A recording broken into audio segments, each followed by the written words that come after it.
नमस्कार दोस्तों संविधान खतरे में है या संविधान होकर भी नहीं है, क्योंकि 29 साल का एक ब्राह्मण जिनका नाम धीरेन्द्र शास्त्री है संविधान के खिलाफ लगातार वो बयानबाजी करते रहते हैं। क्या संविधान के खिलाफ नहीं है? जिस देश का संविधान सार्वभौम, समाजवादी, धर्मनिरपेक्ष, लोकतांत्रिक गणराज्य की बात करता हो, उस देश में खुलेआम हिंदू राष्ट्र की मांग को लेकर पदयात्रा निकालना, क्या ये संविधान के खिलाफ नहीं है?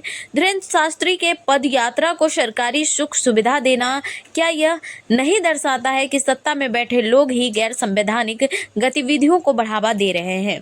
दोस्तों, आज के इस वीडियो में देखिए किस प्रकार स्वामी प्रसाद मौर्य संविधान विरोधी धीरेन्द्र शास्त्री यानी बागेश्वर धाम वाले बाबा को किस प्रकार से देशद्रोही बताते हैं। तो इस वीडियो को लास्ट तक जरूर देखिए। पहली बात तो कोई किसी भी धर्म का यात्रा निकाले उससे हमें कोई परहेज नहीं,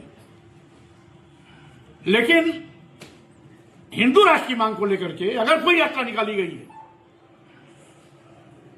तो ऐसे लोगों के खिलाफ राष्ट्रद्रोह, देशद्रोह के आरोप में मुकदमा दर्ज कर जेल की सलाखों में भेजना चाहिए। जब 1947 आजादी के बाद भारत संप्रभु राष्ट्र बन गया, भारत का अपना संविधान बन गया, देश बंटवारे की कोशिश क्यों? राष्ट्र जो हिंदू राष्ट्र की मांग कर रहे हैं वो देश के बंटवारे का बीज बो रहे हैं, देश को बंटवारे की ओर ले जा रहे हैं। एक बार यही मांग हिंदू महासभा ने 1919 में उठाई थी, जो 1939 में परवान चढ़ी जब वीर सावरकर उसके राष्ट्रीय अध्यक्ष बने, और वीर सावरकर 1947 के बाद उनके जो उत्तराधिकारी आए उनके ही कार्यकाल में देश आजाद हुआ, और हिंदू महासभा के दबाव में उसमें इस देश का बंटवारा हुआ। एक तरफ भारत बना, दूसरी तरफ पाकिस्तान बना। आज फिर हिंदू महासभा के तर्क पर छतरपुर के बाबा बागेश्वर हिंदू राष्ट्र की मांग करके फिर देश को बंटवारे की ओर ले जा रहे हैं। स्वाभाविक रूप से अगर हिंदू राष्ट्र की मांग करना जायज है तो बौद्ध राष्ट्र क्यों नहीं, खालिस्तान क्यों नहीं, सिख राष्ट्र क्यों नहीं, और यहां पर मुस्लिम राष्ट्र क्यों नहीं? इसलिए क्योंकि सभी धर्म, पंथ, संप्रदाय से बड़ा देश है, इसलिए किसी भी धर्म, पंथ, संप्रदाय को देश के अस्तित्व के साथ खिलवाड़ करने की छूट नहीं मिलनी चाहिए। जो भी देश को कमजोर करने की कोशिश करता है, देश को बंटवारे की ओर ले जाना चाहता है, देश के बंटवारे का बीज बो रहा है, उसके खिलाफ कड़ी से कड़ी कानूनी कार्रवाई करते हुए जेल की सलाखों में देना चाहिए। ऐसे लोगों का राष्ट्रद्रोह का मुकदमा दर्ज होना। तो ये बताइए आप क्या चाहते हैं? नहीं, मैं आपका इसमें तो मानस की बात हुई नहीं, नहीं इसमें नहीं, ये लेकिन 2 साल पहले की बात हुई। अभी उसमें आपके ऊपर कोर्ट के द्वारा हिंदू धर्म की बात नहीं हुई, अभी हिंदू राष्ट्र की मांग करने वालों के खिलाफ कार्रवाई की बात हुई। हाँ, आप तो आप जितने रहे हैं सर, तोड़ मोड़ करके नहीं, तोड़ मोड़ करके फिर 2 साल पहले पीछे मत ले जाइए सर। उस मामले में अभी उसी मामले में आपके ऊपर FIR के आदेश हुए थे, कई जगह आपको काले झंडे दिखा के विरोध किया गया, तो उस पर पक्ष जानना हम लोगों का जरूरी है कि आप क्या हिंदू धर्म में विश्वास रखते हैं? जो आदेश हुए थे माननीय सर्वोच्च न्यायालय ने उस पर रोक भी लगाई है, आपको भी मालूम है। हाँ, और एक चीज, दूसरी चीज, जो भी शक्तिशाली होता है लोग उसको काले झंडे दिखाते हैं, नहीं इसलिए मैं उसको अन्यथा नहीं लेता हूँ। ये दूसरा पहलू होगा। मैं ये चाह रहा हूँ ये लोकतंत्र का दूसरा पहलू। आपके बयान जो रहते हैं वो ज्यादातर हिंदू धर्म या हिंदू ग्रंथ जो है उनके खिलाफ रहे, तो आप हिंदू धर्म जानते हैं, न हिंदू ग्रंथ जानते हैं। अच्छा। मैं जब भी बोलता हूँ ढोंग, ढकोसला, पाखंड और धर्म के नाम पर जात विशेष को अपमानित करना, नीच कहना, अधम कहना, देश की महिलाओं, दलितों, आदिवासियों, पिछड़ों को अपमानित करना, ये धर्म नहीं। रामचरितमानस में जो लिखा गया है, मतलब आपने उसमें कहा है कि संशोधन करके उसको फिर से लिखा जाना चाहिए, तो क्या आप रामचरितमानस जो लिखा है उसको नहीं मानते? मैं नहीं मानता।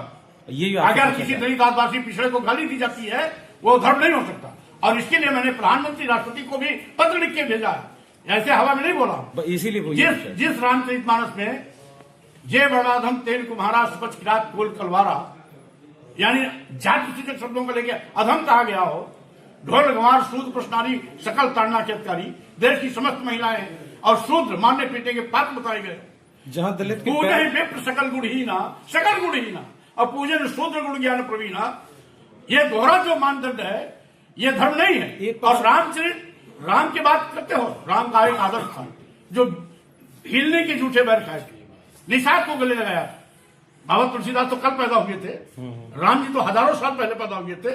तो राम के चरित्र को तुलसीदास ने तोड़ मरोड़ कर अपने स्वार्थ में, अपनी सुख शांति के लिए लिखा है। यह धर्म नहीं है, यह धर्म के नाम पर सौतेला व्यवहार है इस देश के दलितों, आदिवासियों, पिछड़ों और महिलाओं के साथ। उसी में सर दूसरा पक्ष जो है, अगर आप नहीं मानते हैं तो तुलसीदास जी ने लिखा है केवट के पैर धुए थे रामचंद्र जी ने, तो उसमें फिर नहीं हुआ था कि समाजवाद या दलित को मैं कह रहा हूं राम का आदर्श दूसरा था। राम का आदर्श वो भी उसी में तुलसीदास ने लिखा है। नहीं, तुलसीदास एक चीज सुनो, आप पहली बात तो किसी को भी अपमानित करने के लिए धर्म के नाम पर आप उन पर आप नहीं कह सकते। किसने लाइसेंस दे रखा है? आप दलित आदिवासियों को नीच कहेंगे, अधम कहेंगे, मारने पीटने की बात बताएंगे? पढ़ा लिखा विद्वान कितना भी दलित आदिवासी पिछड़ा कितना बड़ा विद्वान हो, उसका सम्मान ना हो, अपमान किया जाए, ये लिखेंगे?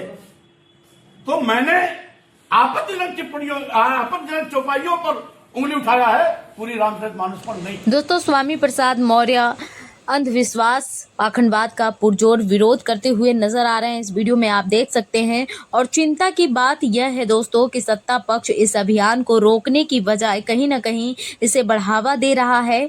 जब धार्मिक उन्माद और राजनीतिक शक्ति एक मंच पर खड़े हो जाए तो संविधानवादी लोगों की यह जिम्मेदारी है कि वे अधिक से अधिक लोगों को संविधान के प्रति जागरूक करें, संविधान के महत्व को समझाएं, जिससे एक बड़ी आबादी गैर संवैधानिक ताकतों के खिलाफ और अधिक मजबूती के साथ खड़े हो सके और संविधान के विपरीत काम करने वाले लोगों या सरकारों को जवाब दे सके। दोस्तों, आपको ये वीडियो कैसी लगी कमेंट में हमें ज़रूर बताएं। जिस प्रकार से स्वामी प्रसाद मौर्य अंधविश्वास पाखंडवाद का पुरजोर विरोध कर रहे हैं और निडरता के साथ जिस प्रकार बात करते हैं, हमें उनका समर्थन करना चाहिए। आप अपनी